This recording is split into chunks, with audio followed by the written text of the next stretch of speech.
Hello guys, welcome to my channel. Today I am reviewing a book which is Wings of Fire, an autobiography by APJ Abdul Kalam with Arun Tiwari. Wings of Fire is one of the most inspiring autobiographies in India. This book resonates with the youth on the importance of giving wings to the divine fire within us. The outline of the book is as follows. Wings of Fire revolves around the personal and the professional life of Kalam and the individuals who made an impact on him. The book is mainly divided into four sections: orientation, creation, propagation, and contemplation of Kalam's life, which contains 16 chapters and an epilogue. The book summary is as follows. Kalam introduces us to his early life in Rameswaram, where he was born and raised in a secure middle class Tamil family. He proceeds to describe the communal harmony in the Rameshwar and the stable atmosphere for the healthy discussion of spiritual matters. Hailing from a predominantly Muslim locality, Kalam learned respect for other faiths from his parents. During Kalam's early life, his close relative encouraged him to excel in studies and would talk about the discoveries of literature and science beyond Rameshwaram. Inspired to fulfill his dreams, he left his home to attend St. Edward's High School in Ramanathapuram. Kalam throws light on the time he got selected at Madras Institute of Technology (MIT) for engineering when admission fees were expensive. His elder sister stood by him and helped him financially, which deeply moved Kalam to study hard for a scholarship. At MIT, he dreamed to fly an aircraft and hence chose aeronautical engineering. Kalam sends a message to the future engineering students that when they choose their specialization, the essential point to consider is whether the choice articulates their inner feelings and aspirations. Kalam was determined to join either the Air Force or a job at Directorate of Technical Development and Production at the Ministry of Defense. However, Kalam was not successful in joining the Indian Air Force and could not fulfill his dream to fly. Frustrated, Kalam turned to Swami Shivananda, who taught him to accept his destiny and go ahead with life. He learned that this was not in his destiny. He got accepted as a senior scientific assistant at DTD. Here Kalam faced failure.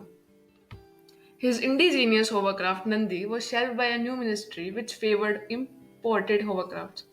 Kalam learned the harsh truth that certain events may be out of control in life. However, Nandi had created interest by then, and as if destiny came knocking, Kalam was called for an interview at Indian Committee for Space Research for the post of rocket engineer. At this interview, he met Professor Sarabhai, father of the Indian space program. In the section Creation, Kalam gives a glimpse of his keen eye while training at NASA. He recollects seeing a painting depicting heroism of Tipu Sultan's army using rockets against the British. He learned many valuable management and leadership lessons from Professor Sarabhai. He learned many valuable management and leadership lessons from Professor Sarabhai. At an early stage of his career, Kalam trusted that leadership with the free exchange of views was more desirable than giving direction. Kalam also learned that leaders exist at every level. Kalam throws light on his work schedule when he started leading projects. On entering his office, he would first clean the table, prioritize paper for immediate action, and remove everything else from sight. If you want to leave your footprints on the sands of time, do not drag your feet. This memorable line has aged well, which tells us to take action now when we are interested in doing a good thing and want to be remembered for it. Interestingly, Kalam preferred a daring attitude with persistence to perfection. He favored allowing mistakes as a learning process, as they are inevitable but generally manageable. He advocated building on education, skills, and keeping up to date. In this book, Kalam narrates his experience when he was faced with three deaths in his family. He faced failure when the first flight trial of Indian SLV 3 crashed, for which Kalam took responsibility as a leader. Kalam described two visionaries, Professor Dhawan and Dr. Brahm Prakash, who mentored him during such days. Kalam received the Padma Bhushan after SLV-3 was successfully launched. He then moved to rocketry at the Defense Research and Development Organization (DRDO) and successfully introduced the Integrated Guided Missile Development Program for the development of five missiles, namely Prithvi, Trishul, Akash, Nag, and Agni.